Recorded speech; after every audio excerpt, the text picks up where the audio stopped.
The Worship Hour is a Christian contemporary music bulletin of the Philippine Christian Fan-Made Broadcasters. All songs featured are duly owned by its respective groups and individuals. Duplication and illegal broadcast of this episode is strictly prohibited.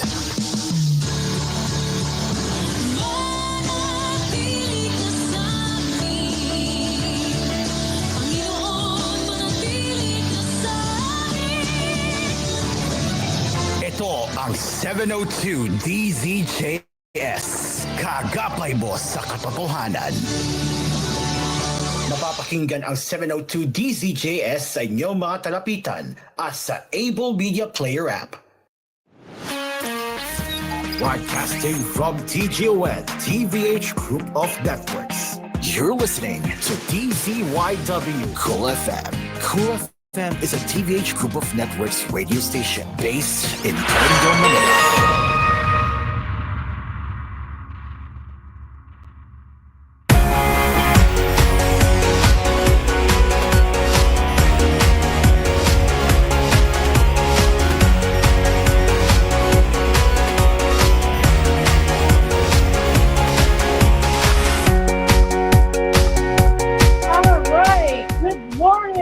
And welcome to Hello Pilipinas. Today is Saturday, August 24, 2024, and yes, it is still a long weekend since it started yesterday. So, if you guys don't know why we are having a long weekend today this week, well, because President Ferdinand Bongbong Marcos Jr. has decided to move Ninoy Aquino Day originally from August 21 to August 23 to make it as a long holiday for this week. Yeah, to make it a long holiday for this week. So that's very interesting how the president decided to move the date while still keeping the respect for Ninoy Aquino. So yeah, very interesting, huh?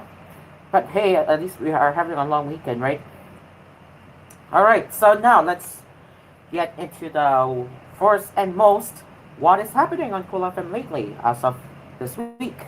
Well, nothing much has happened except the fact that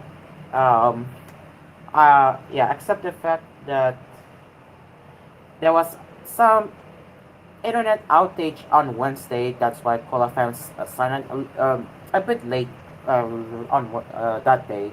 So yeah, yeah. So yeah, I really wonder why we have signed out late, but you know, it's interesting, but yeah. Anyways, now let's get into the first lifestyle happenings, and yes, I will have my own review of gelato, yes, or gelato, whoever, whatever people pronounce it, but I'm gonna call it gelato. So, yes, people, I have tried myself a gelato by Jeep Miko, and I'm going to send the photos in. Yeah, I'm gonna send the photos. I took some photos, by the way. I didn't take up much of the flavors. I don't know, but I did take some of the pictures in the store. So yeah, as you can see, I have lots of.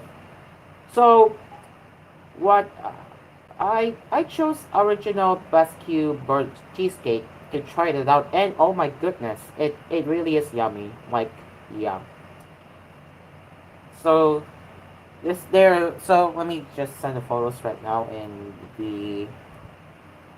I will send it privately in a GC. Let me one moment, and then put it on the OBS or VMix. Excuse me. But okay, yeah.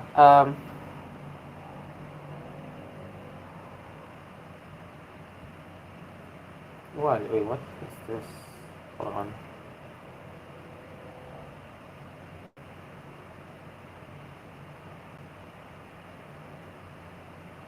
Okay, anyways, here is the thing here. I'm gonna send it in the private GC. Therapy, save the pictures and then show it to the audience there.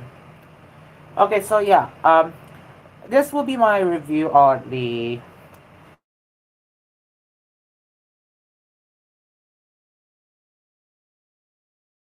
yes, this will be my review on the whatever you say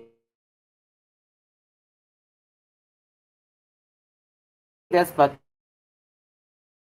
this will be Galapited in 4 week, Metro Manila. Okay, so Terby, if you mind showing the. So yeah, Terby. Yes, let's get into the review now. So Gelato by Cheap Miko. Well, the prices are quite what it's worth.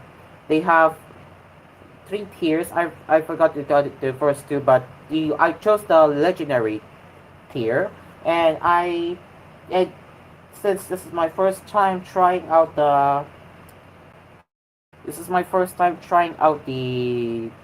gelato gelato.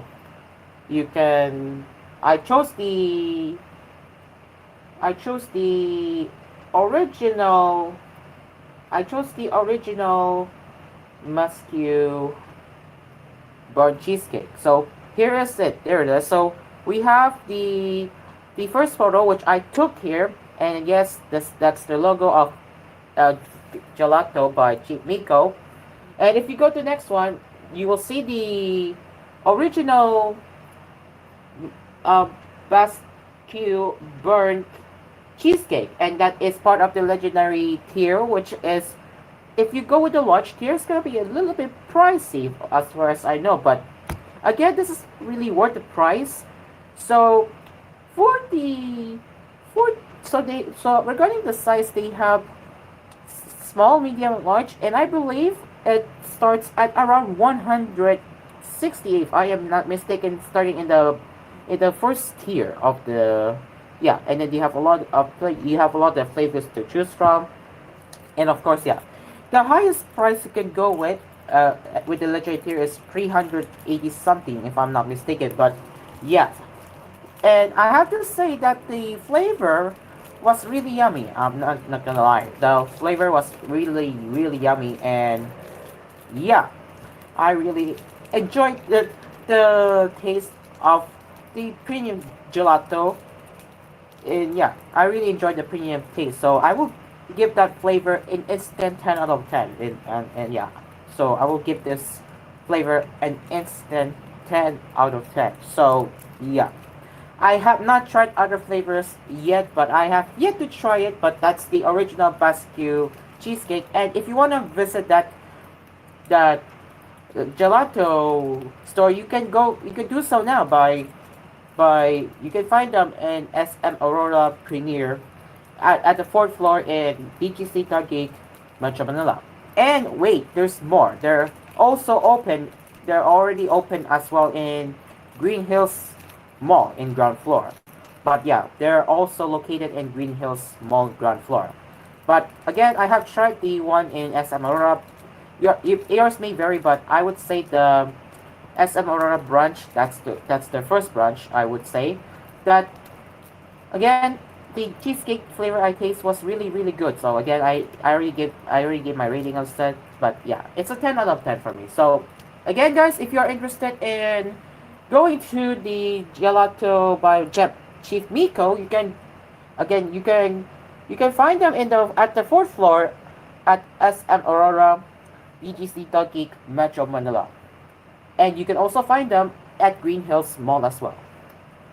Okay, so now let's get into the rest of lifestyle happenings now. So let's go ahead and see what's happening with Lifestyle Inquirer. What Inquirer Lifestyle has shown us this week, especially with the food happenings that we all need to know.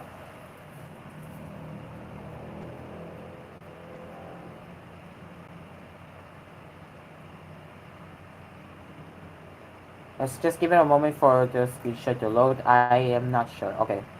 Let me just open the other one here.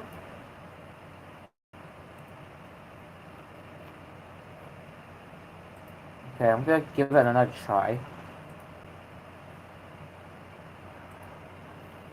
Okay, so just give it a moment, guys. I'm still trying to load this one. Okay, so yeah, make a difference difference with every purchase at these community stores. Wait, we'll get into that in a bit. I'm just waiting for my screen share list of uh the list of screen share windows to load. I'm just waiting for it to fully load. So just bear with me here.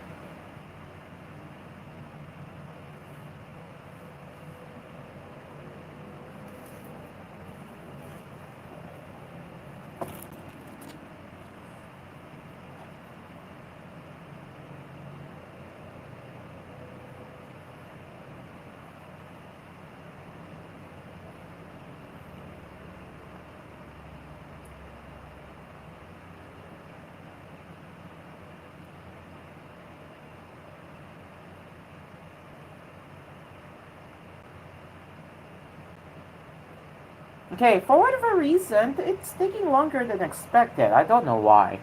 It's taking longer than expected. I am not sure what's going on. Okay, let me give it a third attempt. Yep, yep. Let me give it a third attempt this time. Just bear with me here.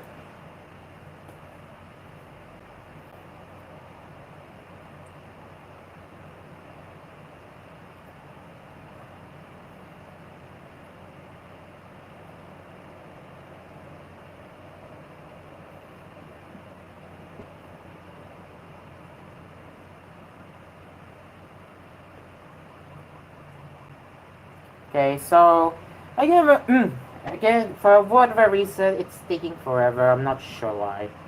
Excuse me again. Yeah, excuse me. Okay. Uh, that's the consequences of drinking coffee in the yeah. I literally pick up coffee in the midnight, and I that's what resulted. I regret doing that. Oh boy. Anyways, hmm. Okay. Well. That's interesting. Give me one moment. I'm gonna rejoin the VC. Okay. Hang on.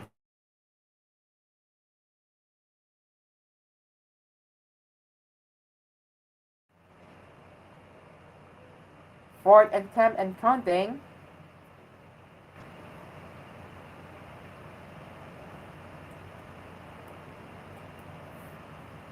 Oh, come on, Discord. You know better. Come on, Discord. Come on.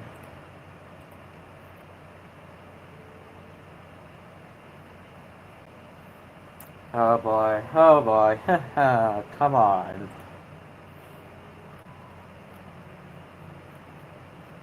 Oh, holy smokes. Okay, I don't know why. Okay. Okay, the website glitched for a bit, but okay, and yeah, it fixed itself. Okay. All right. Um, Again, I'm really sorry. I'm not really sorry, but I really apologize for some inconvenience that it's taking a long time for my computer or my Discord to pull up the list of windows that I'm gonna show you. And what I am trying to show you guys is make a difference with every purchase at these community stores. That's what we are going to show you in later right now. But Discord. Okay. Oh boy.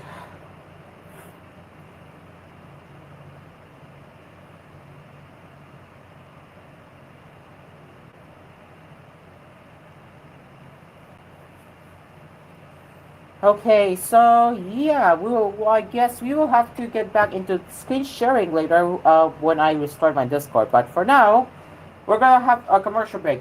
So it is now 7:14 in the morning, and we will get into the lifestyle happenings as promised. So stick around. We will be right back.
back with Hello Pilipinas, and finally we got it to work here. So let's get into the lifestyle happenings right now. So let's get into the first lifestyle happenings. Make a difference with every purchase at these community stores. This is coming from Lifestyle Inquirer or Inquirer Lifestyle. While not impossible, being a responsible consumer is oftentimes tricky.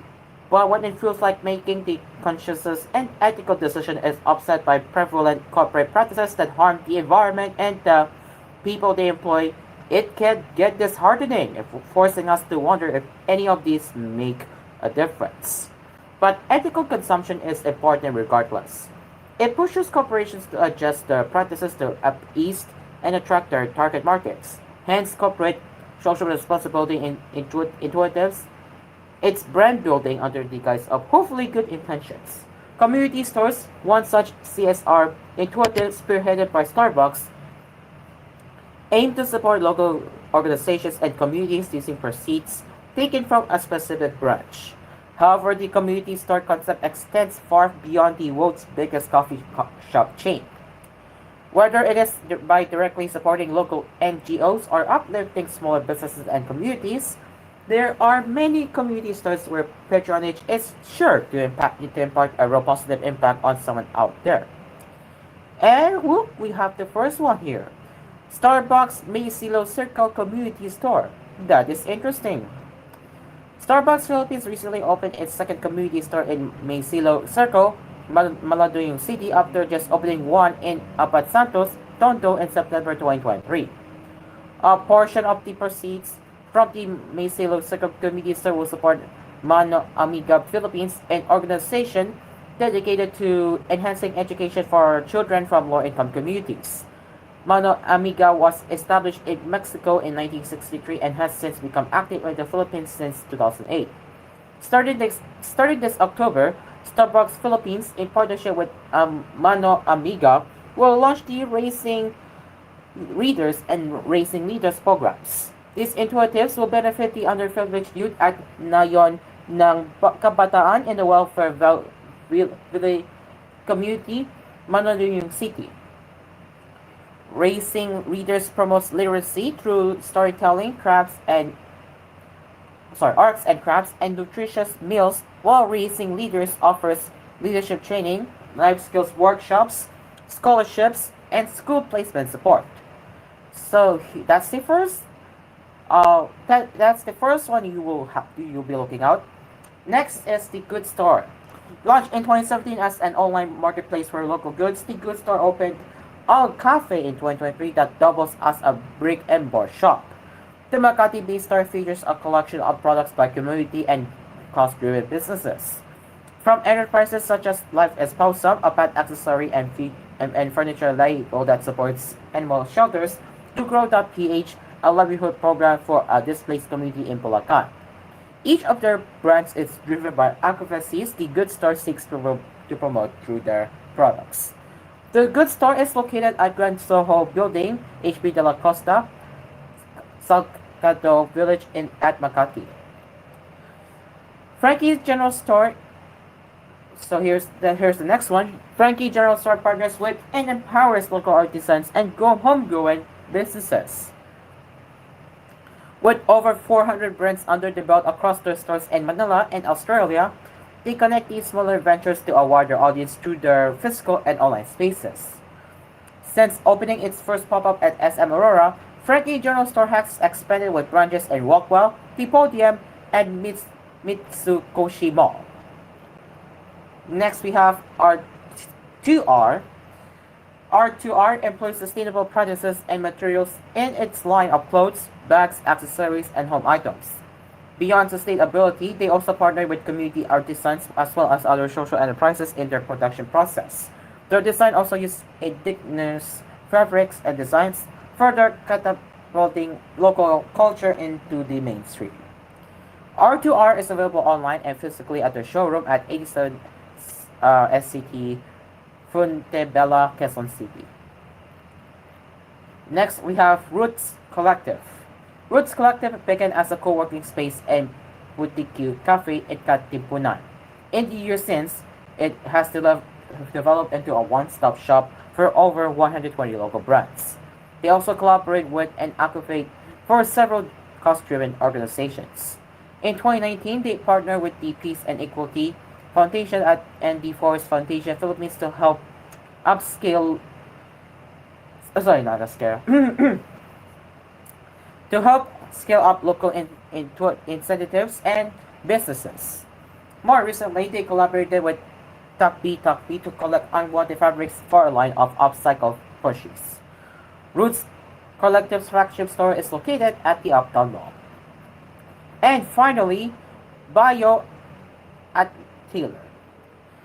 Bio at Taylor was created to showcase the Bio Foundation's Worthy Community Partnership Program, where the brand partners with local waivers who, under the guidance of Bio's designers, craft products that are marketable to a wider audience. Through its initiative, not only are local artisans given employment and opportunities, but the gap between consumer wants and the design sensibilities associated with traditional and indigenous products is close and brought closer to the mainstream. Bio Atelier is located at Greenbelt 5. So which places will we so which places will we be going to? For me, I would say I'm interested in Starbucks Macy Low Circle Community Store because I am really interested seeing what it looks like. So this is just more again, this is more than just a Starbucks. It also doubles as a community store. This is what I am interested in. And what I'm also interested in is Roots Collectives. So yes, I am shocked to hear that they're open at Uptown Bonifacio Mall, which is few miles away from my area. So I will be looking into that, and I'll be sharing my experience in the next coming days of Hello Pilipinas. So look out for that one because I'll be going to Roots Collective someday. Alright, so now we have covered that one. Let's move on to the next one, and then we will have another ad break to prepare for koolNews on Hello Pilipinas. And I'm not, and the reason why I'm not mentioning early edition anymore because early edition Monkey is an hiatus, but it is still used on air as a graphic. But I will not be saying koolNews early edition, but I will just say koolNews on Hello Pilipinas. Okay, so let's get on to the rest. See what else is interesting here. Okay, latest. Okay. I found it. Okay, here we go again. Again, coming from Inquiry Lifestyle, live out your Luca Guadagnino dreams at this palazzo he designed. Okay, so let's get into that one here. Let's start. Palazzo Talia in Rome is the director's first foray into designing a hotel through his interior architecture practice studio, Luca Guadagnino. Fans of the Italian film director and producer Luca Guadagnino know his upper to be lush with design elements from Call Me By Your Name's idyllic countryside setting to Suspira's hair-raising muddy interiors.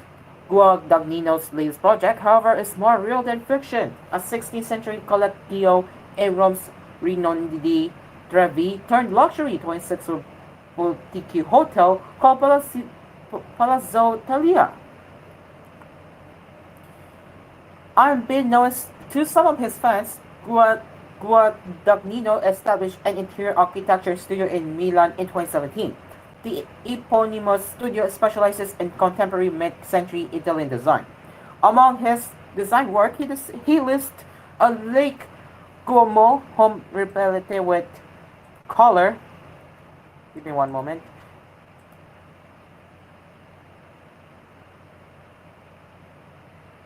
Breakfast is wait.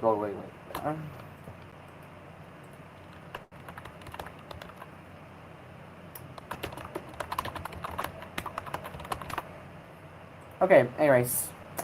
Let's continue. Among his designs work, he lists Lake Como home repellente with color, as pop stores in Rome and London, and retail space in New York.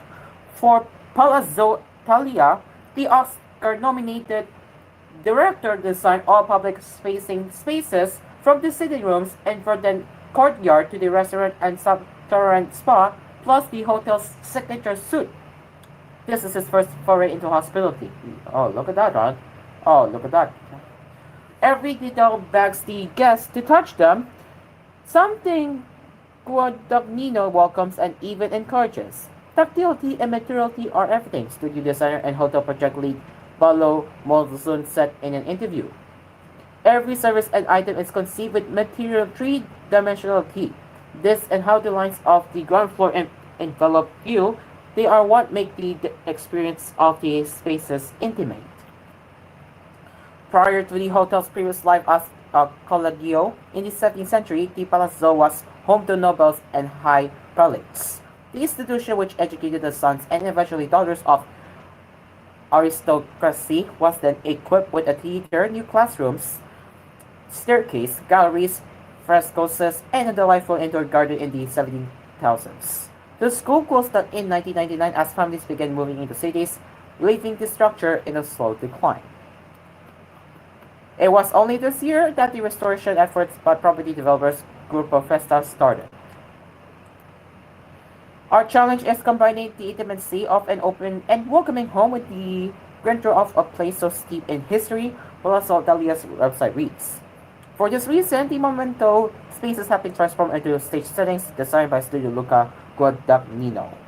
So on the pictures you can see here, you have toned seating with Murano glass mirrors and decorative stucco portals by Mokro Perverada in the bar. And then you have the custom carpet by Studio Luca Guadagnino, produced by Chin Design in the main staircase. So that's the custom carpet there. Now, give me one moment.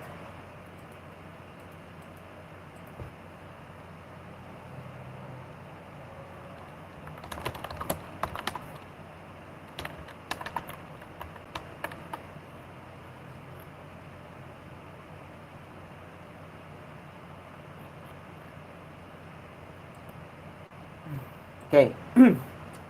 And finally, describing his approach to designing the hotel's common space, Guadagnino said the aesthetic is maximalist but with the rigor, let's say, of minimalism. Because if you apply minimalism per se, you lose the thread of the pleasure. The interiors are filled with sensual details. One of furniture made by the studio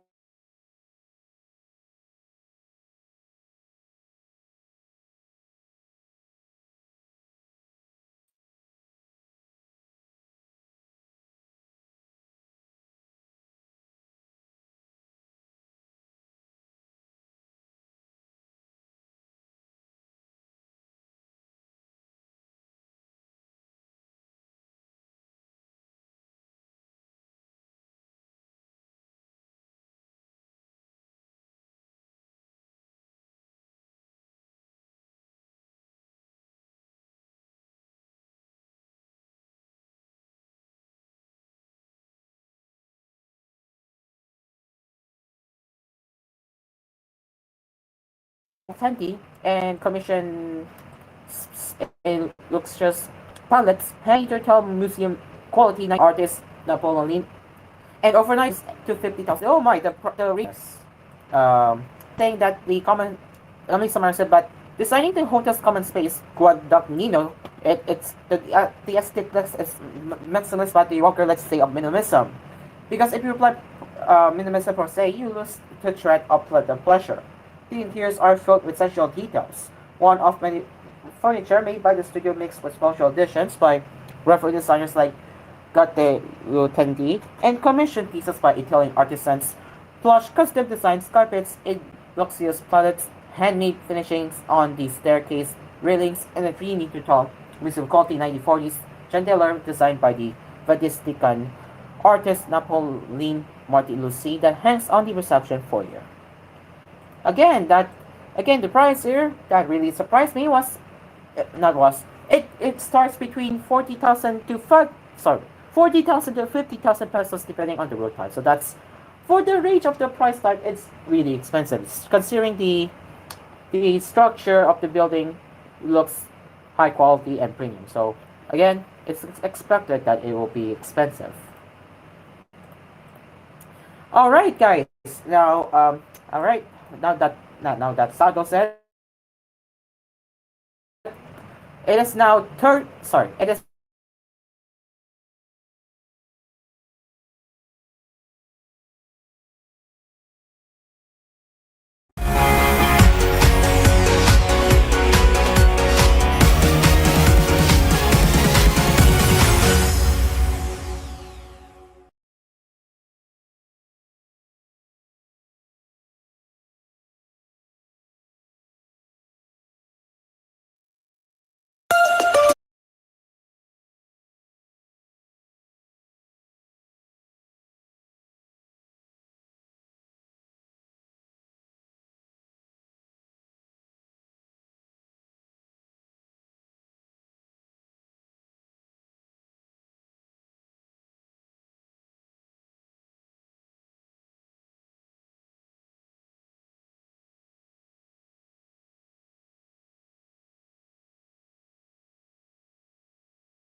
from Cool Studios, this is koolNews Early Edition. Alright, and welcome to Cool News on Hello Pilipinas. My name is Cairo, and let's get into the headlines. The Bureau of Immigration was aware that Alice Guo had left the Philippines last month and kept the whereabouts of the suspected Chinese national and dismissed Mayor of Bamban Tarlac from President Marcos' Senator Sherwin with Cajillion said on Friday. Also on Friday, BI spokesperson Dana Sandoval said Guo's sister Sherla was also a Chinese national who carried a Chinese passport in the name of Zihang Mir. She was arrested on Thursday by Indonesian authorities and sent back to the Philippines on the same day from Batam, Indonesia, which the stuck mayor and her siblings had visited. According to Cajillion, he was told by his BI source that immigration authorities already knew that the former mayor and her three siblings had slipped out of the country before Senator Risa Hontiveros diverged in her escape in a speech at the Senate on August 19.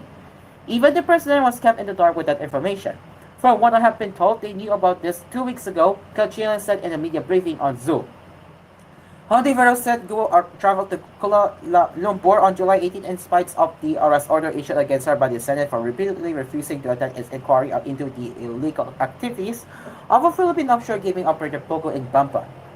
He said the information was provided to her by the National Bureau of Investigation, not the Immigration Bureau. Hontiveros headed the investigation on Pogo activities and the crimes linked to them, including human trafficking, torture, and murder. She and Cajillion were the senators most active in the inquiry, which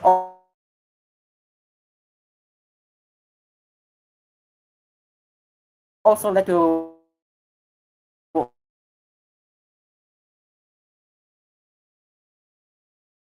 evidence which allegedly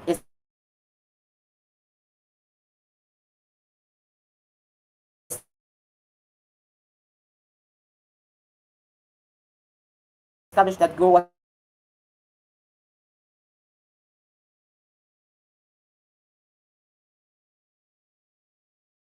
a Chinese national who entered the country as a young girl. That's why they probably once left garden with to keep the president posted about Guo's movements appeared to be the reason he was so upset with what had happened, the senator added. This is a slap on the face of the entire government because this is a high-profile case and the whole world knows about this, but Guo still got through our law enforcement agencies, he said. Cajillion, who had pushed for a nationwide ban on Pogos before the president last month ordered them shut down, thanked Hontiveros for making public Guo's escape that eventually led to the arrest of her sister and her associate Catherine Consider Leong on Thursday. Ong was flown back to Manila with Guo's sister. A day after Hontiveros' speech, the president promised that hex rural and corrupt officials will be punished to the fullest extent of the law for allowing Guo to escape. After the strong pronouncement of our president, the next day the Indonesian authorities arrested Sheila and Ong, so his voice is very critical, he said, adding his very strong statement most likely triggered the enforcement agencies to reach out to our Indonesian counterparts. According to the Department of Justice, Sheila Guo will eventually be deported after evidence indicated that, like her sister, she is not a Filipino. In relation to this, the DOJ, BI, and NBI will jointly file deportation and misrepresentation charges against the sibling of Embaba ex-mayor Alice Guo for pretending to be a Filipino citizen when in fact she is a Chinese national, a DOJ statement said on Friday. According to NBI Director Jimmy Santiago, Sheila Guo's fingerprints match that of Zihang Mir, making them one and the same person. So we can conclude that Sheila L. Guo, who is currently in our custody, is indeed Chinese, Santiago said at the press briefing on Friday. The BI on Friday said her Chinese passport was valid until 2031. On July 29, the Office of the Solicitor General filed a quo warranto petition in the Manila Regional Trial Court against the dismissed mayor for her ineligibility to hold public office in the Philippines because she is a foreigner. The OSG said there were no credible official records that establish her Philippine citizenship by either birth or naturalization. As abundantly shown by various government records, respondent Guo Huaping, aka Alice Guo, is the daughter of two Chinese citizens, Lin Wenyi and Guo Jianxihong, according to the petition. San Diego said Sheila Guo would be charged with violating the Philippine Passport Act. The DOJ did not say whether a case would be filed against Ong, who carried a Philippine passport. Indonesia's Ministry of Law and Human Rights on Thursday said that local immigration officers flagged Ong Sheila Guo as suspicious foreigners who entered Batam this week. Jakarta said of certain Singaporean national named CJ helped Alice Guo's group book a room at the Harris Hotel Batam Center for 3 days before being arrested on August 21 and Meta Mall Batam Center. Guo and her brother were not together with her sister and Ong at the time. The Presidential Anti-Organized Crime Commission identified CJ as Sihang J, the former president of Logistar 1990 illegal Poco Hub in Tarlac, Pampanga, which was raided and shut down in June. Sheila Guo and Ong are currently in the custody of the NBI. Laguna Representative Dan Fernandez, one of the co-chairs of the four-panel Quadcom of the House of Representatives, which is conducting its own investigation of Pogos, said the pair might be better off in their custody. Ong, specifically, has been ordered detained in the house for 30 days after her repeated failure to appear in his ongoing Pogo inquiry. Because of our arrest order, she should be here. It is important that she is under our jurisdiction, Fernandez said. Noting the separate Senate and DOJ investigations, he said that the Quadcom didn't want to make it seem like we're fighting over who gets to detain them. So ultimately, Fernandez said, we will have to discuss this with the Senate and the Department of Justice. Ong was included in the Quadcom prop after Philippine Amusement and Gaming Corporation Chair Al Tanco revealed that she and former presidential spokesperson Harry Roque sought a meeting with him last year to discuss the unpaid arrears of Lucky Start 99.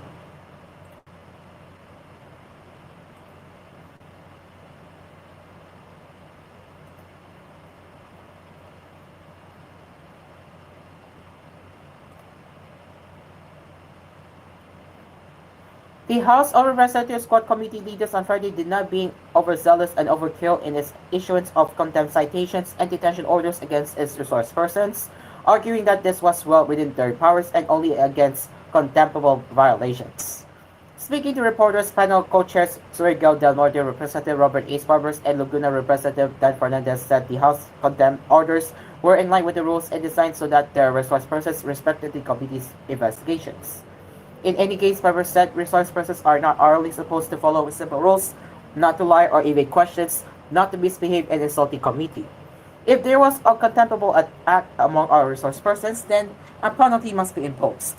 That is what our rules say, Barbers said. That is not because we are overzealous. We are overzealous only in trying to ferret out the truth. We're not just issuing contempt orders willy-nilly. Fernandez said, if you're too lenient too, also, people take the investigation for granted. We issue a lot of invitations and they don't even make a letter of excuse, or if they make a letter of excuse, you know they're trying to deceive us. The sentiments followed former presidential spokesperson Harry Roque's contempt citation during the Quad Committee's second hearing on Thursday, supposedly for lying about his absence during the panel's first hearing on August 16. Kabayan Representative Ron Salo, Roque's entrenched foreign party mate and godson, was the one who made the motion to cite him in contempt and to have him detained for 24 hours after showing the panel a certification that Roque was not in the Manila court hearing to that day, as he said. The former spokesperson, who claimed it was an honest mistake and that he just mixed up the dates, said the punishment was unwarranted and an abuse of power. But the two Quad Committee chairs were unfazed by his alibi, pointing out that when he had written an excuse letter to the committee, he had placed August 16 as the date. We don't believe it was an honest mistake. Is it really that easy to make excuses before the committee, and should we just let things like this slide? We have cited and condemned people who not only lied but also violated our rules, Barbara said. He warned that Roque could face stiffer penalties if he does if he does another contemptible act. Fernandez likewise warned all future resource persons in the committee to not only make false excuses because we mean business, because national security is at stake. We hope that we will invite as resource persons, we will be cooperating. Before Roque's contempt citation, there were at least 36 people also cited in contempt under the 19th Congress. The Overchamber's power to cite people in contempt rests in Section 11 of the Rules of Procedure governing inquiries and 8 of Legislation of the 19th Congress, which refers to refusal without legal excuse to obey servants. In 2023, the Supreme Court affirmed that Congress' power to cite people and condemn, which is not expressly provided in the Constitution but recognized as an inherent power of Congress, permits either chamber to perform its duties without impediment as it enables the Senate or the House of Representatives to legislate wisely or effectively because they have the power to compel the availability of information necessary in shaping legislation.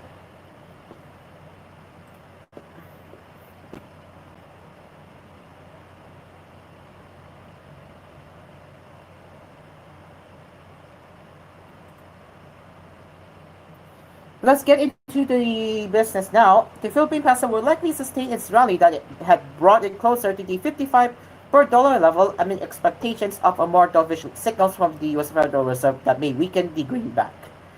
The Yoko unit ended a shortened trading week at 56.333 on Thursday, 60.7 centavos stronger than its previous finish of 56.5. Local markets were closed on Friday because of the holiday. Robert Dan Roses, Chief Economics at Security Bank, said the peso tracked a regional upswing after the Federal Open Market Committee released the minutes from its July meeting, which showed a broad agreement that a rate cut by the Fed in September will likely be appropriate. And more dovish remarks came out in Fed Chair Jerome Powell's Jackson Hole speech, which Roses said would increase the selling pressure on the dollar and bolster Asian currencies like the peso. Any dovish tilt post-Jackson Hole symposium should also weigh on the US dollar further and strengthen the Philippine peso, he said. Ruben Carlo Asuncion, Chief Economics at Union Bank of the Philippines, shared the same view. This strengthening may continue amid likely more dovish comments from the US Fed, including Powell's Jackson Hole speech, Asuncion said. At its August 15 meeting, the PSP kicked off its easing cycle with a 25 basis point cut to the policy rate, a first in nearly 4 years.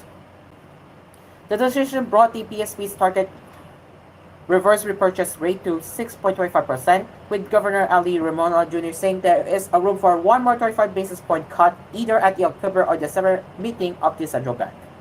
What made the PSP's easing action stand out was that it was done ahead of the Fed. Despite the bold move, analysts had expected to see only a slight weaknesses of the peso. For Union Bank's Asuncion, the local currency may feel some pressure as we are toward import season at the tail end of the year. Meanwhile, Bank of America now expects the peso to end 2024 at 56 against the dollar, stronger than its previous forecast of 57. With the Fed cutting cycle likely commencing soon, the Philippine peso could still appreciate versus US dollar for time, which would keep PSP relatively comfortable on foreign exchange moves, BOFA said.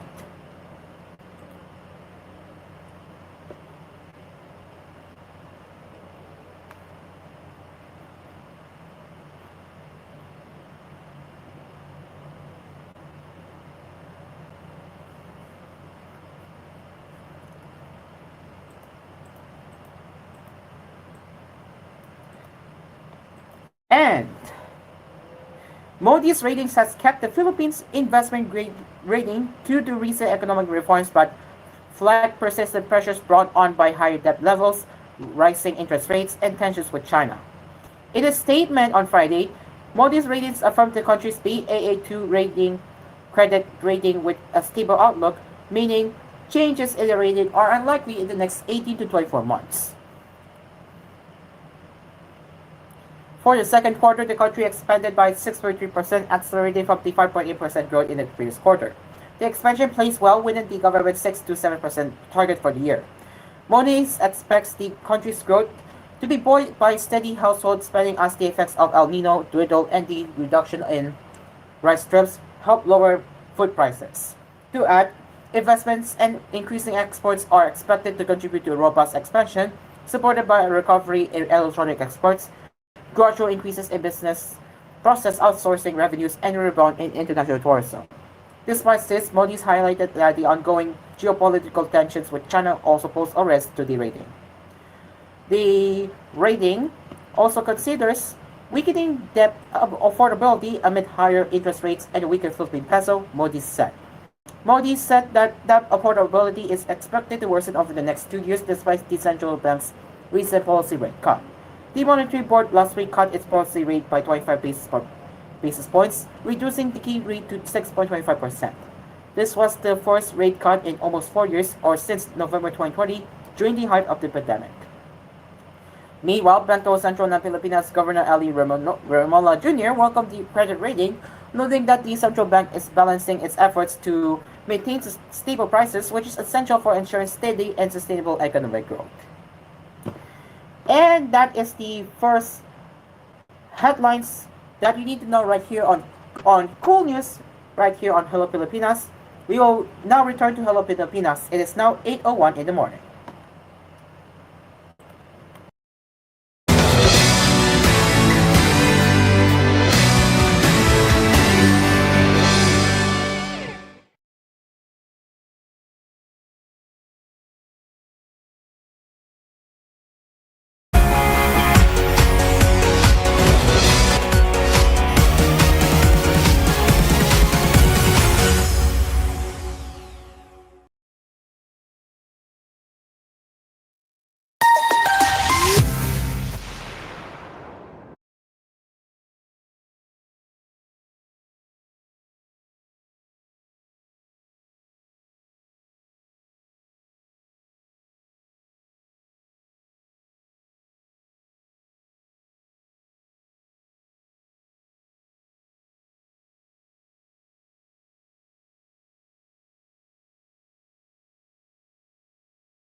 It is 8:09 in the morning, and you are still watching and listening Hello Pilipinas. And to the viewers who have joined us, a fellow good morning to you all, and I hope you all are having a long weekend. So yes, I hope we're all having a good long weekend. So again, happy long weekend, everybody. Now let's get into the what's happening in entertainment. And no, I will not be screen sharing, but let's get into the lifestyle, not lifestyle. I'm sorry, entertainment happenings now. Okay, so let's start with the local showbiz first, and then Hollywood, and then anime at the last. Okay, so let's get into the local showbiz happenings. Okay, so let's go to. And oh yes, we will also be talking about tech and gaming. We will also be talking about technology news in the next break. So look out for that one.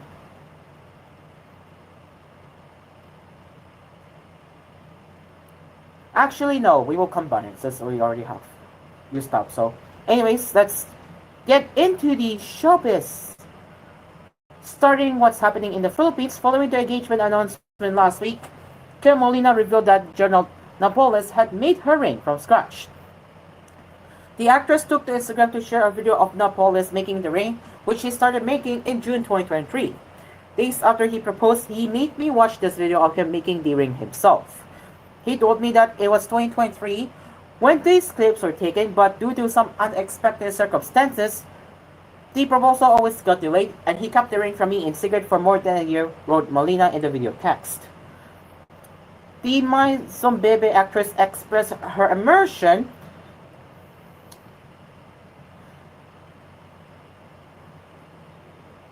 for her fiancé for being detailed about the entire process of the proposal. You are a dream, my love. Thank you, she wrote. I will treasure this moment forever. Now, Bolis also shared a video on his Instagram page and shared that he attempted to propose to Molina 4 times.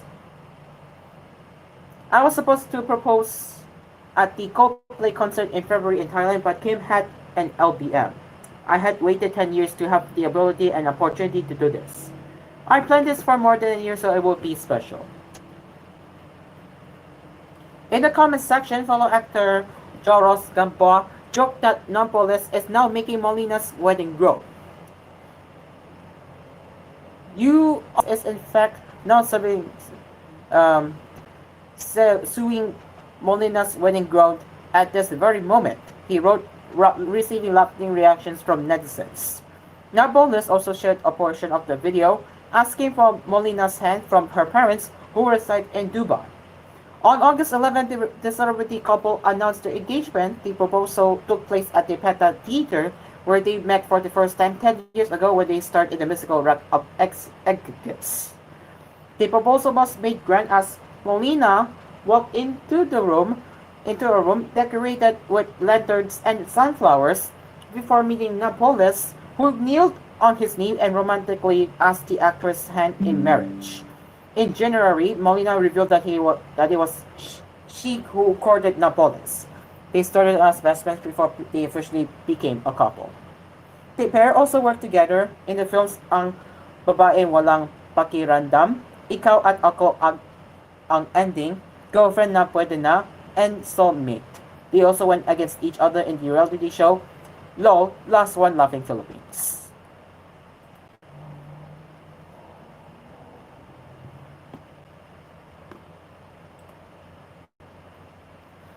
Sarah Labati has once again reminded her followers to be wary of false information they see online, especially those that claim she has an ex-formerly Twitter account. Without specifying what fake information she's referring to, the actress took to her social media pages to remind the public, guys, I do have Twitter. Again, beware of fake news. In the past, Labati was a victim of some fabricated art cards on social media that contained a supposed statement about her personal life. In 2023, the Star Trek alumna denounced as fake news an art card claiming she spoke ill of her mother-in-law, Annabelle Rama, following her separation from estranged husband actor Richard Gutierrez. Just wanted to clarify something, and this is the last time, hopefully, that I will have to do this. Please beware of fake news. I never said this, wrote Labati at the time. The art card bold the text. It seems he got brainwashed, that's why he changed. I can't stand the fact that my mother-in-law, you would think, was not well taken care of by her husband before. My advice to those planning to get married is to get to know your future in-laws so you won't end up like me. In March, Labati officially confirmed that she and Gutierrez had decided to part ways after 4 years of marriage. She shared at the time that they were not in the process of a movement yet. As of the moment, the former celebrity couple shares the co-parenting duties of her two sons, Zion and Kai. Meanwhile, Gutierrez is now rumored to be dating actors Bobby and Pearl after their series of public appearances. Recently, the actor and his mother attended the 26th birthday of the actress.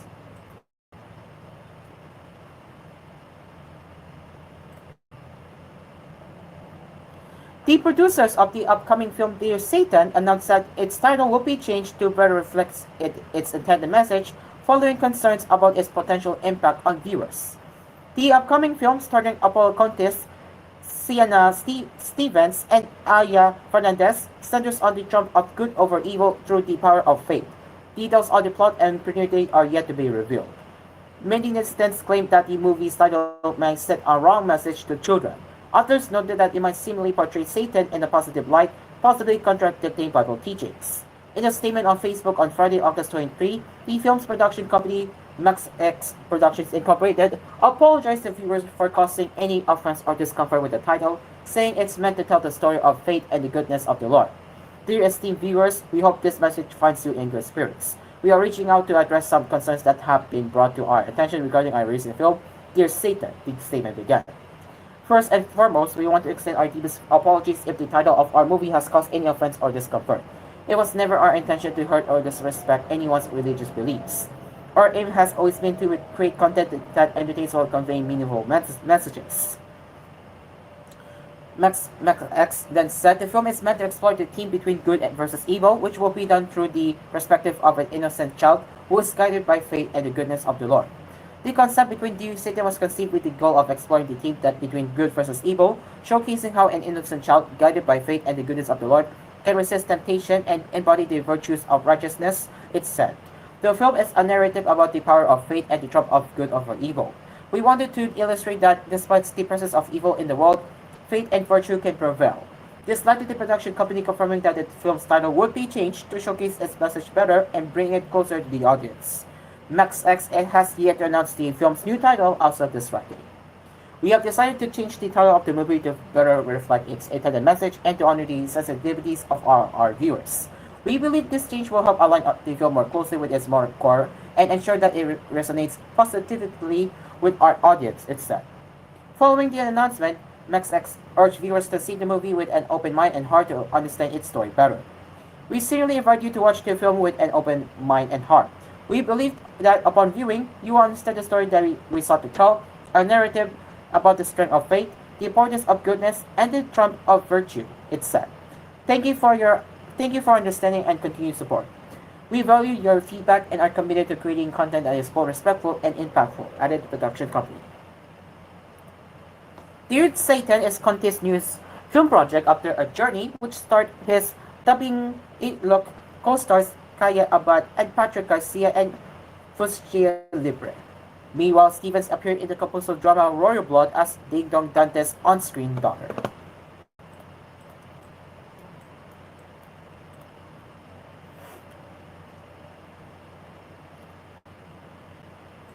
And now let's get into the last local showbiz headlines. How does John Estrada perceive himself? Does he see himself as someone very appealing to women? In a rated Karina interview, the Padang Kuyapo actor was asked by show host Karina Sanchez, sa balay mo, habulin ka? Honestly, Miss Kate, hindi ko rin alam kung ano yung term na habulin. I don't consider myself na habulin, sa Estrada, whose marriage with actress beauty queen Priscilla Mireles is seemingly on the rocks. Sanchez then asked again, totoo ba yan? To which Estrada answered, hindi talaga. At alam ko lang, medyo friendly ako. Frankly, sa Tagalog parang may term tayo dyan, parang walang masamang tinampay sa akin, he explained. During the interview, Estrada also opened up about his most important role in life, which is being a dad to his five children, Ina, Moira, Kyla, Yuran, and Aninchaka. I don't think I have a secret or a formula as a father. I have four girls now and alam ko mas maging strict ako pero hindi pala, he stated. Habang tumatanda yung mga anak ko, nag-iba yung ayaw ng tatay he had continued. Parang sinabi ko sa sarili ko, tinding-higin mo na lang yan. Ganon talaga. Pinadagdan mo rin naman yan When asked if he is in a good place in terms of his mental and emotional state, Estrada said, I will probably stay stable but I'm still learning every single day. Alam ko may edad na ako pero hindi naman ako naniniwala na pag may edad ka na, alam mo na lahat, he noted. The actor further shared what he hopes to become after 10 years. I'll be in my 60s but marami naman akong nakita mga kaibigan ko na nasa 60s na pa still active. Of course, how I wish na ganun din ako. At tamhimik na, he said chuckling. Tahimik na ang buhay-buhay. And that's the local showbiz happenings. Let's get into the Hollywood now.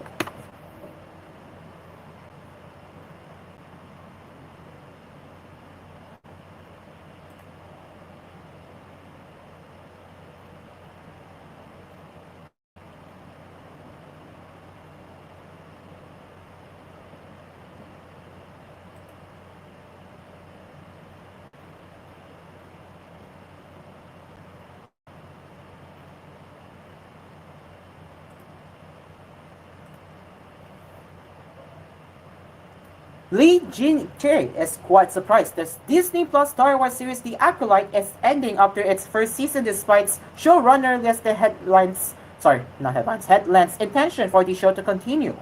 The first season finale left several plot threads dangling for a potential season 2, including the surprise appearance of Yoda.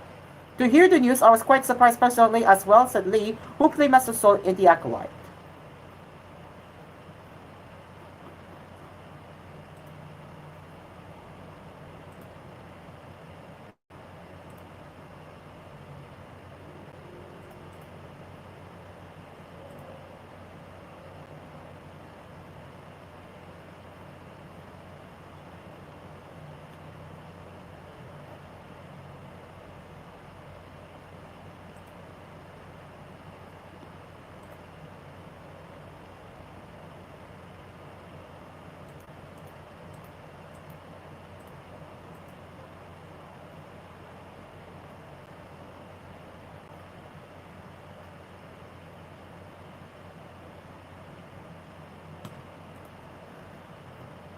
As August winds down, two new movies, Lionsgate's The Crow reboot and Amazon MGM's thriller Blink Twice, are opening in US theaters, but the summer box office highs are long gone. The Crow, featuring Bill Skarsgård and FKA Twigs, made $650,000 in previous at the box office, while Blink Twice, directed by Zoe Kravitz and starring Channing Tatum, brought in $820,000. Neither movie is expected to crack the top 10 films of the box office this weekend. Deadpool and Wolverine, Alien Romulus, and It Ends With Us, a trio of holdover hits, are projected to outpace the new releases. After overtaking the R-rated Marvel blockbuster in its debut last week, Frederick Alvarez's Alien Romulus is on track to make $60 million to $90 million in its sophomore outing. Ryan Reynolds and Jock Jackson's Deadpool and Wolverine will be clawing its way back to the top to the charts with a projected $16 million to $80 million in its first week of release.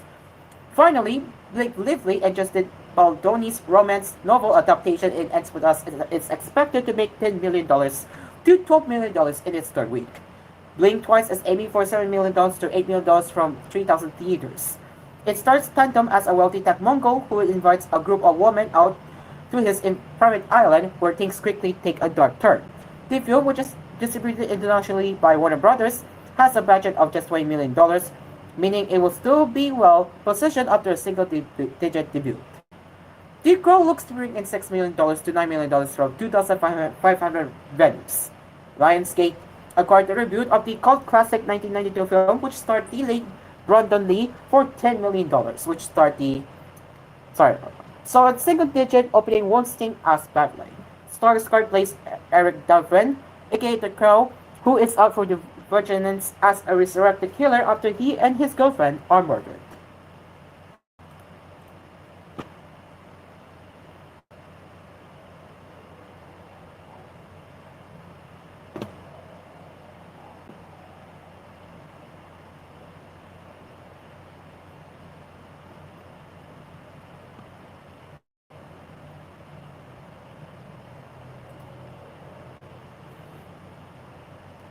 And oh boy, oh boy, oh boy, oh boy. Megalopolis trailers fake critic quotes were AI generated. Lionsgate drops marketing consultant responsible for Snafu.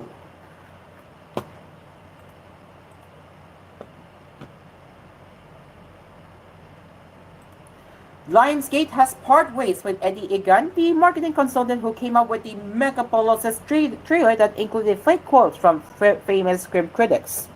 The studio pulled the trailer on Wednesday after it was pointed out that the quotes trashing Francis Ford Coppola's previous work did not actually appear in the critics' review and were, in fact, made up. Sources tell Variety that it was not Lionsgate or Egan's intention to fabricate quotes, but was an error in properly vetting and fact-checking the praises provided by the consultant. The intention of the trailer was to demonstrate that Coppola's revered work, much like Megalopolis, has been met with criticism. It appears that AI was used to generate the false quotes from the critics. For instance, the trailer claimed that Pauline Kael wrote in the New Yorker that The Godfather was diminished by its artstiness. Kael in fact loved the movie. When Variety prompted AI service ChatGPT to provide negative criticism about Coppola's work from well-known strikers, the responses provided were strikingly similar to the quotes included in the trailer. Egan has worked closely with Adam Fogelson, the chair of Lionsgate's film group, for more than 20 years. The two worked together at Universal and later at STX. Fogelson was chairman of Universal Pictures until 2013 and the chairman of the STX film group. Fogelson was hired as vice chair of the Lionsgate film group 2 years ago and named chairman in January. Egan has been an independent consultant since leaving STX in 2019. Lionsgate is immediately recalling a trailer for Megalopolis. The company said Wednesday. We offer our sincere apologies to the critics involved and to Francis Ford Coppola and American Zoetrope for this inexcusable error in our vetting process. We screwed up. We are sorry. A spokesperson for Lionsgate declined to comment on this report. Egan did not respond to multiple requests for the comment.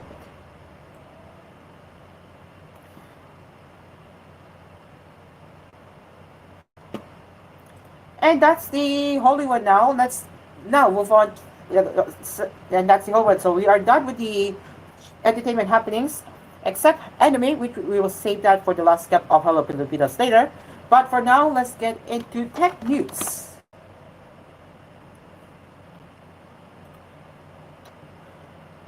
So we have some not unfortunate, but some, for some fans, it would be not surprising. For fans, bad news or unfortunate news.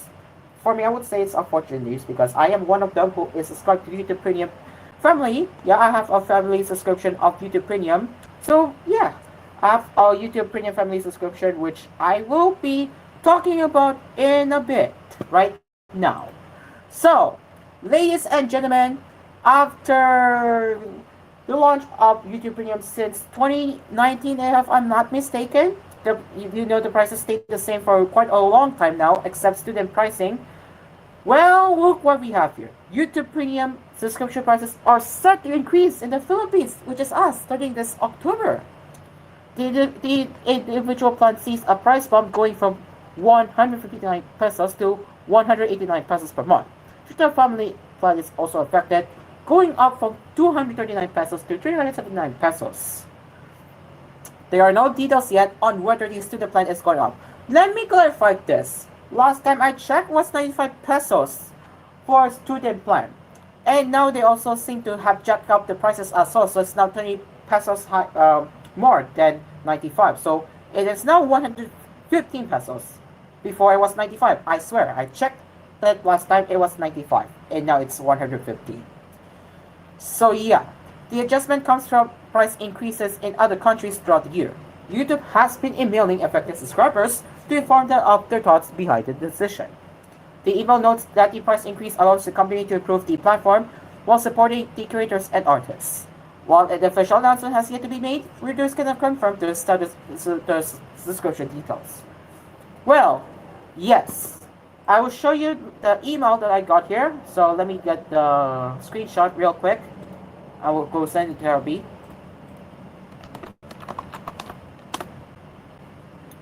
Therapy, would you mind showing on the camera? Thank you very much, because we are going to show you the email that I got from yesterday afternoon while I was, you know what? Yeah, yes, I was actually outside at that time, and I got the email. Not actually outside, but I got an email around the noontime, and I was still monitoring koolNews at noon at the time. So we're just gonna wait for Therapy to bring up the screenshot here.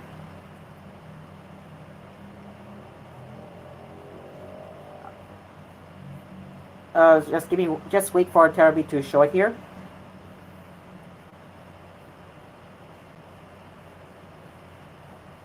There we go. Okay. So guys, here we go. So what you are seeing on the air right now is, yee woo, yuck, yuck. At least for me, huh? YouTube Premium Family Plan price update. Hi, Caro. Thank you for being a YouTube Premium member. We hope and up to 5 members of your household are enjoying your YouTube Premium benefits, including ad-free and downloadable videos, background play, and uninterrupted access to over 100 million songs with the YouTube Music app. To continue delivering great service and features, we're increasing our price to 379 pesos per month. We don't make these decisions lightly, but this update will allow us to continue improve premium and support the creators and artists you watch on YouTube. You will see the changes reflected on your October 17, 2024 billing date. While we hope that you continue to be a member, you can cancel your subscription at any time here. To check the status of your account and billing information, go to your settings, purchases, and membership page. You can find more information on the latest updates in the YouTube Help Center. Thanks for being a YouTube Premium member. Sincerely, the YouTube Premium team. So, YouTube Premium subscribers, will you be planning to keep your subscription after seeing the price increase, whether you're from the individual or family plan? Or do you plan to cancel the subscription altogether and go with the ad-supported YouTube? It's your choice. For me, I'm gonna keep it, but I have to sacrifice the other subscription because, yeah, as a result of this price increase, it's a bye-bye Netflix for me. I already canceled my Netflix subscription since yesterday. So yeah, I will be keeping YouTube Premium, but again, sacrificing one for this one. It is now 8:33 in the morning, and coming up is the continuation of koolNews on Hello Pilipinas and anime happenings after koolNews. So stick around. We will be right back. Stick around.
Live from Cool Studios, this is koolNews Early Edition.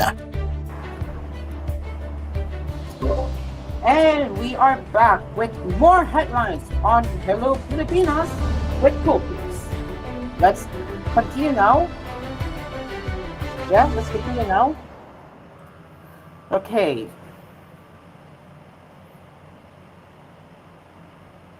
Let me just double check. Hold on. Okay.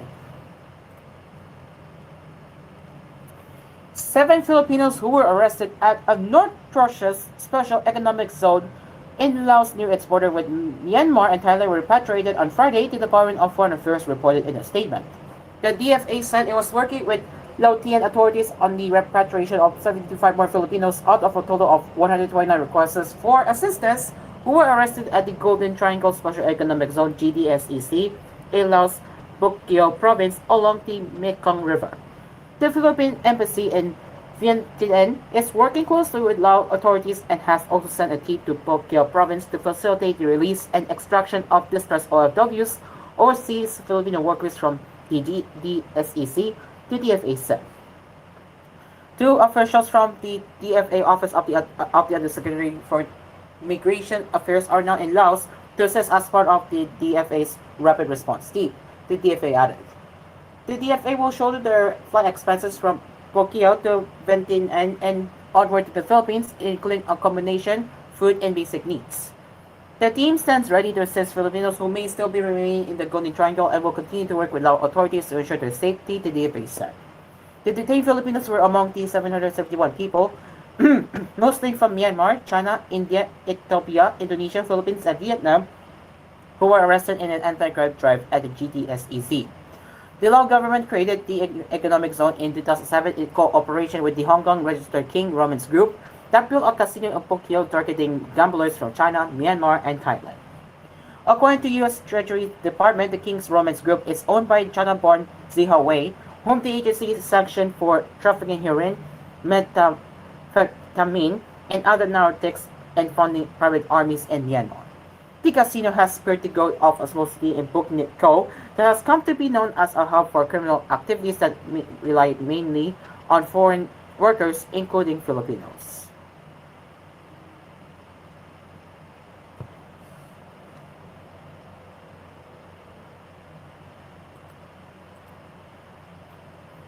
And now let's get into the international headlines or headlines from around the world. This is the real DNC, says Chicago drag queen Lucy Stoll, sporting a gold dress, heels, and blonde wig, upset with a thick bird. Moments later, another performer dressed as Yoda from the Star Wars films and sporting a red sparkly Harris Waltz BCF vanquishes two Trump Vance stormtroopers with a lightsaber. The drone event at the Chicago Music Hall on the sidelines of the Democratic National Convention is one of a number of efforts across the United States to promote LGBTQ+ for the turnout and political volunteering. Democratic allied campaign groups say that up to 75 million voters identify as LGBTQ+ or prioritize the issue more than enough to swing November's presidential election, currently on a knife edge. Democratic activists therefore did a steady trade helping audience members register to vote, alongside stripteases and lip-syncing on stage. Many of these young individuals literally didn't know how to vote, said 59-year-old James Idell, Communications Director of Trump PAC, which seeks to promote political engagement among Gen Z voters using the reach of famous drag queens. As queens, including Sheza Woman and Dusty Burhouse, captivated the packed audience, clipboard-wielding activists worked through the crowd, signing up volunteers to campaign for candidates and policies that protect the LGBTQ+ community. We are an organization of LGBTQ++ Chicagoans who actually go and knock on doors in swing states, Michigan and Ohio, said 37-year-old Jin So-ho, co-chair of grassroots LGBTQ+ campaign group Q-Force. We already saw what Donald Trump can do in 4 years. We cannot afford another 4 years of that. As president, Trump banned transgender people from serving in the military, opposed workplace protections for the LGBTQ community, and ended Obama-era non-discrimination protections, according to Human Rights Campaign and LGBTQ+ advocacy group based in Washington. With role around trans people, especially acolyte athletes has been a feature at Trump rallies where the ex-president whips up his crowds on the issue. Hostility to trans people from Trump's movement has come in tandem with Republicans campaigning against drug artists, seeking to ban them from performing in some public space, with laws passed in Texas and Montana, among others. What's at stake in this election are not only our civil rights, but the very basic idea that we have a place not only in society but in the halls of power as well, said Virginia State Senator Danica Rum, age 29, the first openly transgender state senator elected in the USR. Rum, a Democrat, said it was not enough just to get Harris into office. She said she would she would do whatever it takes to make sure our double Democratic candidates are being supported. We have significantly more mobilization than we had before.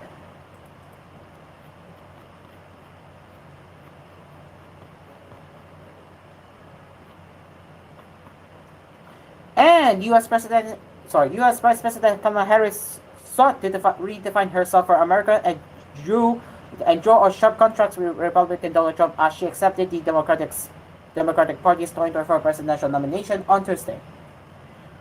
On behalf of everyone whose story could only be written in the greatest nation on earth, I accept your nomination for President of the United States, Harris said to the Royals of the Democrats at the National Convention.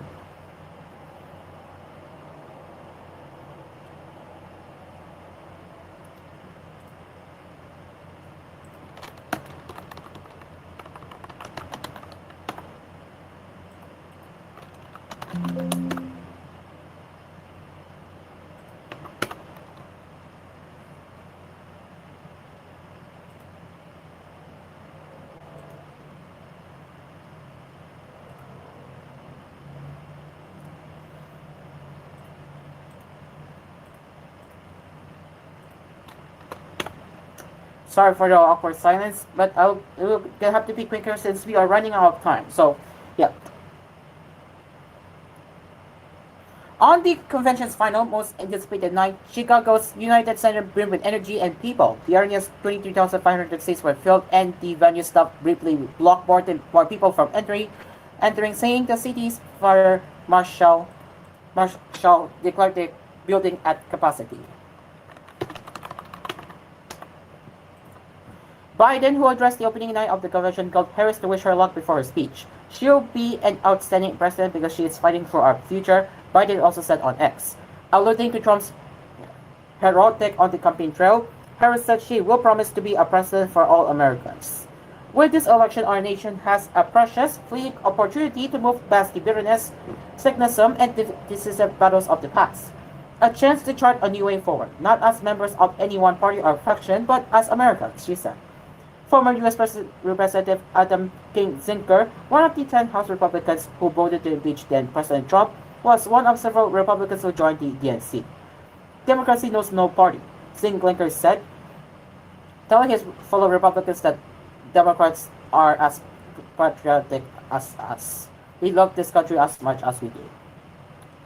And now it is time for cool weather from Pagasa weather specialist Daniel James E. Villamil.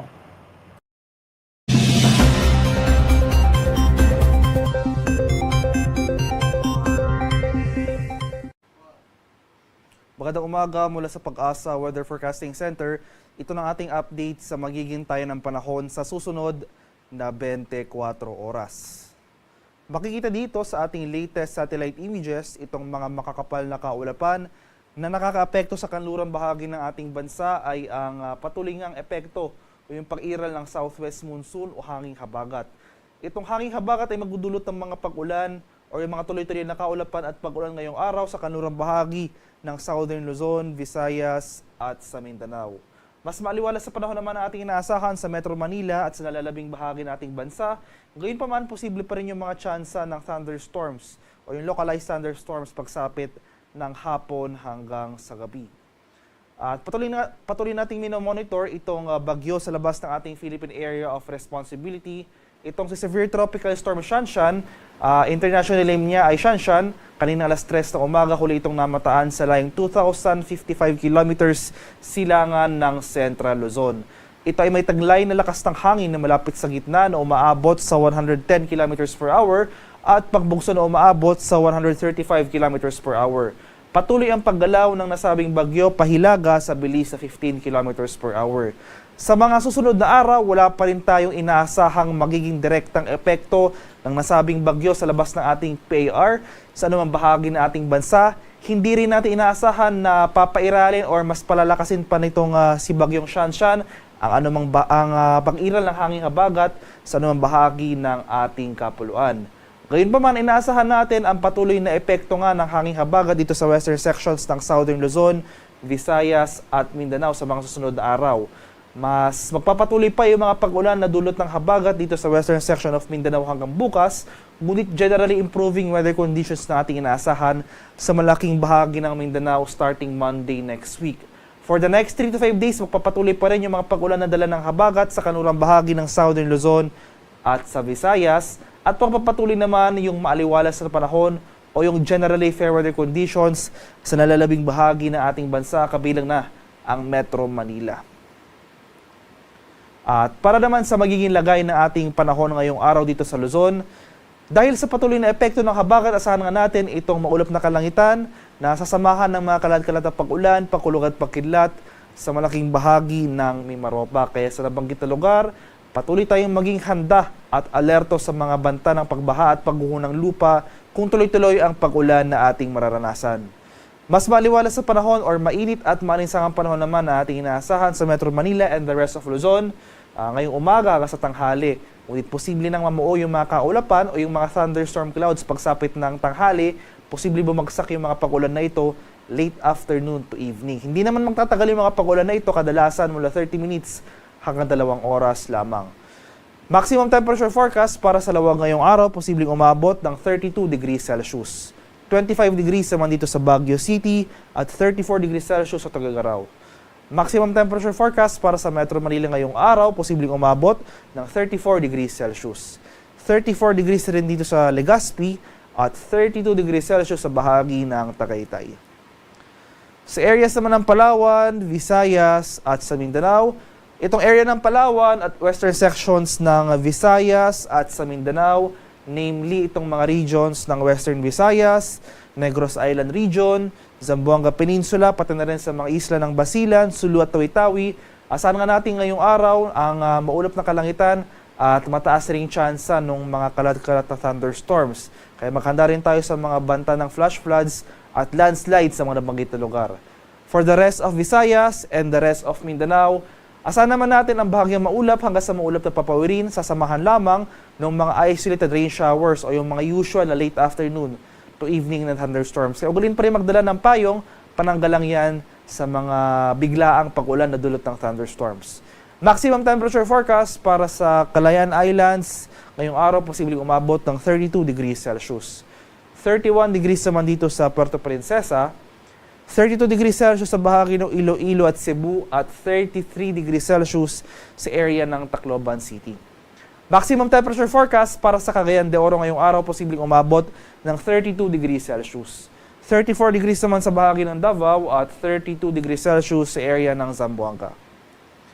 Sa kalagayan naman ng ating karagatan, wala pa rin gale warning na nakataas sa anumang baybay na ating kapuluan at light to moderate o banayad hanggang sa tamtamang pag-alon na ating inaasahan sa malaking bahagi ng ating bansa. Gayunpaman, iba yung pag-iingat pa rin sa ating mga kababayan na maglalayag, especially nga dito sa western section ng ating bansa, dahil posible pa rin yung mga offshore thunderstorms. Kaya kung may offshore thunderstorms tayo na dala ng habagat, asahan pa rin natin ang mga malalakas na hangin, kaakibat nito ang bahagyang pagtaas ng ating mga alon.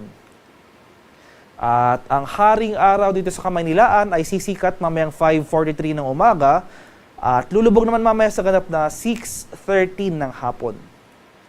At para sa karagdagang impormasyon tungkol sa ulat panahon, lalong-lalo na sa mga rainfall o yung mga thunderstorm advisory sa posibleng i-issue ng ating Pag-asa Regional Center sa ating mga lokalidad, ay follow kami sa aming social media accounts at DUST_Pag-asa.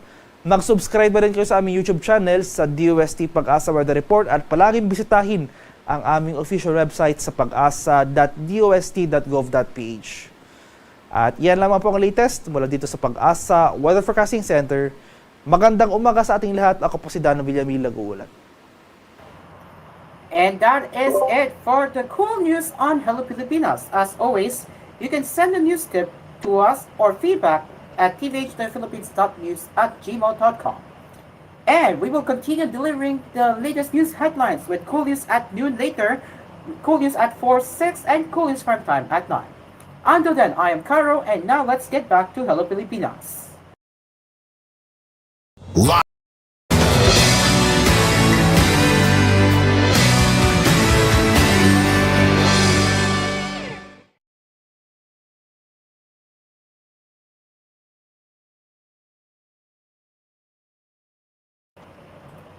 And we are now in the last few minutes of Hello Pilipinas. Let's get quick with the latest anime happenings right now.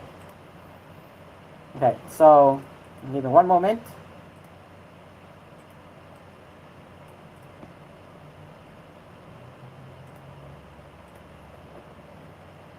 So yeah, time check. It's 8:57. We will be quick as we are running out of time. So let's get into the one of the top animes. Not top animes. Top quickie anime headlines. Yuma Yusame Cinderella Grey manga gets TV anime in 2025. A new official X Twitter account opened on Friday to announce that Yuma Susume Cinderella Grey manga based on CY Games Yuma Susume Predator franchise is getting a television anime in 2025. The account unveiled a teaser promotional video and visual, which I will not be able to show you since we are running out of time. But again, the visual looks nice here, so that's something to look forward to. Aniplex USA confirms English dub for Risco Does Not Dream of Boy Girl Senpai, Risco Does Not Dream of a Dreamy Girl anime. Aniplex of America confirmed at its panel at Anime NYC on Friday that it will produce an English dub for the Risco Does Not Dream of Boy Girl Senpai and Risco Does Not Dream of a Dreamy Girl anime.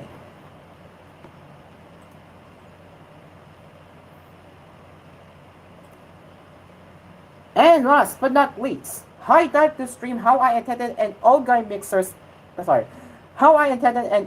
Mixer anime with world premiere screening on August 25 at Anime NYC. High Dive announced on Friday that it will stream the television anime of Nana Okawa's How I Intended an All Guys Mixer manga for the fall 2024 anime season. The company will screen the world premiere of the first 7 episodes on Sunday at 12:45 a.m. Eastern Daylight Savings Time at the Anime NYC event. The anime will officially debut on October 4 on Tokyo MX at 1:30 a.m. Japanese Standard Time, which is effectively October 5. There will be an event screening of the first 2 episodes on September 22. And that's the anime headlines on Hello Pilipinas. Now before we go, we will do our usual quote of the day from Brainy Quote. And now let's get into the great quote of the day from Brainy Quote. I always entertain great hopes, from Robert Frost. And that is it for Hello Pilipinas this morning. As always, if you have been watching or listening our program until the very end, thank you very much for being with us to start your Saturday mornings with us right here on Hello Pilipinas. We will be back again tomorrow at the same time, same stations right here on koolFM and TVH Network. Until then, I am Cairo, and happy long weekend once again, and we will see you tomorrow for more Hello Pilipinas mornings. Bye-bye!